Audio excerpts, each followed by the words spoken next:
আমার এখন সাংসারিক অবস্থা যা, তাতে আমাকে বাড়ির ওপর থেকেই সব জিনিস কিনতে হয়। তবে একটা জিনিস আমি বুঝেছি, বাজার থেকে যখন বাজার করে আনতাম তখনও যা জিনিসের দাম ছিল, বাড়ির ওপর থেকে যাদের কাছ থেকে নিই তাদেরও কিন্তু জিনিসের দামটা একই। ফলে এমন কখনোই ভেবো না যে বাড়ির উপর থেকে নিলে জিনিসের দামটা বেশি হবে, থাক বাজার থেকে গিয়ে নিয়ে আসি। তা হয় না বন্ধুরা। আর সেটা কখন হয়, যদি তুমি সেটা হাট বাজার থেকে কেনো, মানে সপ্তাহে যেখানে প্রচুর জিনিস বিক্রি হয় সেখান থেকে। সকাল সকালে বৃষ্টির মধ্যে এই মানুষটাও দেখো চলে এসেছে মাছ বিক্রি করতে, আর আমি নিয়ে নিলাম আজকে মাগুর মাছ। তোমাদের সকলকে শুভকামনা জানিয়ে শুরু করছি আরেকটি নতুন ভিডিও। আজ কি করেছি সারাদিন চলো তোমাদের সাথে একটু শেয়ার করি। ওকে বললাম শুধু কাঁটাগুলো কেটে দে বাপু, আর মাথাটা ধরের থেকে আলাদা করে বেশি করে মাংস রেখে বড় পিস করে মাথাটাকে রেখে দে। এই দেখো এখন কিন্তু আমার হাত দিতেও ভয় লাগছে এতক্ষণ পরেও মাছটা ধরতে গিয়ে। আর এই দেখো বড় একখানা চাকা রাখলে যতটা হবে ততখানি তার সাথে মাথা দিয়ে একবারে অনেকটা বড় করে পিস করে মাথাগুলো আমি কাটিয়ে রেখেছি। আর এবার লেজের অংশের দিকগুলো আগে একটু পরিষ্কার করে নেব, মানে এই যে কালো কালো ব্যাপারটা সেটা পরিষ্কার করে নেব কিছুটা। কি দিয়ে পরিষ্কার করব বলো তো? আমার ছাদ বাগানে কুমড়ো গাছ হয়েছে, সেই কুমড়ো পাতা আর লবণ দিয়ে পরিষ্কার করবো। আর দেখো কেমন টাটকা রক্ত, আধা ঘন্টার ওপর হয়ে গেছে কিন্তু প্যাকেট বন্দি ছিল মাছটা কাটার পরেও, মানে মাথাটা কাটার পরেও, তারপরেও কিন্তু টাটকা রক্ত। এই জন্যই বলে জিওল মাছ খাওয়া সত্যিই শরীরের পক্ষে খুব ভালো, বিশেষ করে রুগীদের জন্য এবং গর্ভবতী মায়েদের জন্য। আর যাদের হিমোগ্লোবিনের সমস্যা তাদের জন্য তো অবশ্যই। যে কোনো রোগীর পথ্য হচ্ছে জিওল মাছ। আর জিওল মাছ যেহেতু আমরা কাটতে ভয় পাই, সেই জন্য নিতেও ভয় পাই, আর দামটাও সত্যি অনেক বেশি হয়।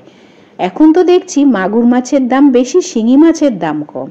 এখানে আমি দেখো আমার বটি দিয়ে এবার নিজের মন পছন্দ কিছু পিস করে নিলাম লেজের দিকের অংশটা, আর ভালো করে বটিটাকেও ধুয়ে রাখলাম। আমার এই বটিটাই কিন্তু প্রচুর কাজ হয়, সব রকমের জিনিসই খুব সহজে কাটা যায়। দেখো মাছটা কিন্তু অনেকটাই পরিষ্কার হয়ে গেছে, তবে মাগুর মাছ তো খুব বেশি পরিষ্কার কিন্তু করতে পারিনি। আমার দ্বারা যতটা সম্ভব হয়েছে বাপু তাই করেছি। ভালো করে আবার লবণ দিয়ে এবং তার সাথে অবশ্যই 1 চিমটে হলুদ দিয়ে পরিষ্কার করে নিলাম মাছটা। তাতে কি হবে, যদি কোনো নোংরা থাকে সেটা ভালো মতো চলে যাবে মাছের গা থেকে। এদিকে মুসুর ডালটাও ভালো মতো সেদ্ধ হয়ে গেছে, ডাল কাটা দিয়ে তরকা প্যানটায় একটু কালো জিরে আর রসুন থেতো করে তরকা দিয়ে নিলাম, আর সেটাকেই এখন ভাজা ভাজা করে ডালের মধ্যে দিয়ে দেবো। এই তরকা প্যানটা খুবই কাজের জানো, তোমরা যদি চাও এরকম একটা তরকা প্যান কিনে নিতে পারো। ডাল কখন সুস্বাদু হবে, যখন এইভাবে ফুটতে ফুটতে বেশ খানিকটা কমে যাবে অংশে, তখন কিন্তু মুসুর ডালি বলো বা অন্য ডালি বলো তার স্বাদ দ্বিগুণ হয়ে যাবে।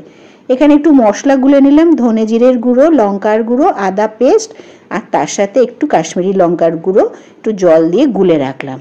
এবারে কড়াইতে তেল গরম করে নিলাম, আর জিওল মাছ রান্না করব, খুব অল্প ভাজবো, কিন্তু যে পরিমাণ ফোটে আঁশ ছাড়া মাছ কি বলবো বন্ধুরা। এখানে দিয়ে হাতা দিয়ে দিচ্ছিলাম, তাও আবার এত বছরের রান্নার অভিজ্ঞতা তাও। আর এই যে ঢাল নিয়ে নিয়েছি, খোল কট্টাল যা ইচ্ছা বলতে পারো, এটাকে দিয়ে ঢেকে ঢেকে মাছ ভাজলাম। এবার দ্বিতীয় চড়ার মাছগুলো ভেজে তুলে নিলাম। সর্ষে না, এটা সাদা জিরেই ফোড়ন দিয়েছি।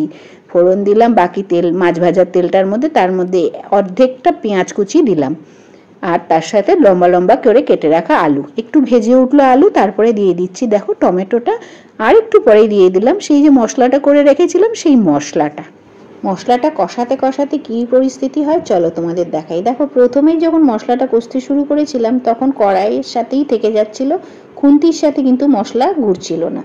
আর এখন আস্তে আস্তে দেখো কড়াই থেকে ছেড়ে আসছে মশলাটা, আর আমার খুন্তির সাথে বেশি বেশি করে ঘুরতে শুরু করবে।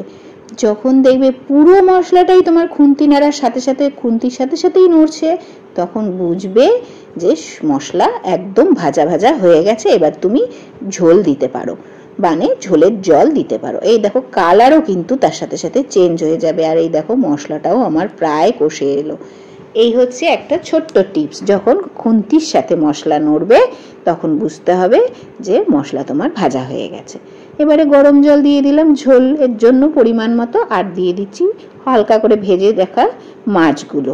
মাগুর মাছ তো একটু ভাজলেই হয়ে যায়, আর না ভেজে করলেও হয়।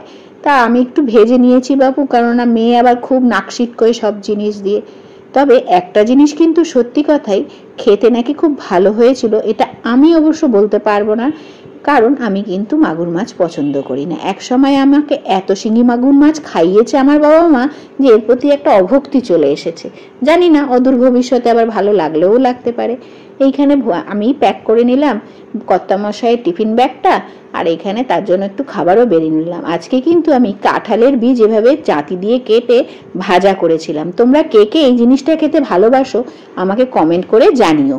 আর এখানে এক বাটি আমের শুধু আটিগুলো নিয়ে নিলাম। এত গরম পড়েছিল প্রায় 2.5 মাস পর, হঠাৎ করে এই সপ্তাহ থেকে আমাদের এখানে কিন্তু খুব বৃষ্টি হচ্ছে প্রতিদিন। আজকে অবশ্য দিনের বেলায় হয়নি, কিন্তু সন্ধ্যের পর থেকে দারুণ বৃষ্টি হওয়া শুরু হয়েছে আবার। ঠিক যেন নর্থ বেঙ্গলে আছি এরকম মনে হচ্ছে। আর এখানে সান্ধ্যকালীন একটা টিফিন বানিয়ে নিলাম সবার জন্য। এই লম্বা লম্বা পাউরুটিগুলো বেকারি থেকে কর্তামশাই নিয়ে এসেছে কাছ থেকে ফেরার সময়, সেটাকে অর্ধেক করে সেঁকে নিলাম। এখানে 2টো পাউরুটি রয়েছে, আর সেটাকে বাটার মাখিয়ে একটু গুঁড়ো চিনি সেটা মাখিয়ে গোলমরিচ দিয়ে দিলাম ওপর থেকে। খেতে কিন্তু দারুণ টেস্ট এই পাউরুটিটার। চলো আজকের ভিডিওটা এখানেই শেষ করছি। সকলে ভালো থেকো, সুস্থ থেকো, আবার দেখা হবে নতুন ভিডিওতে।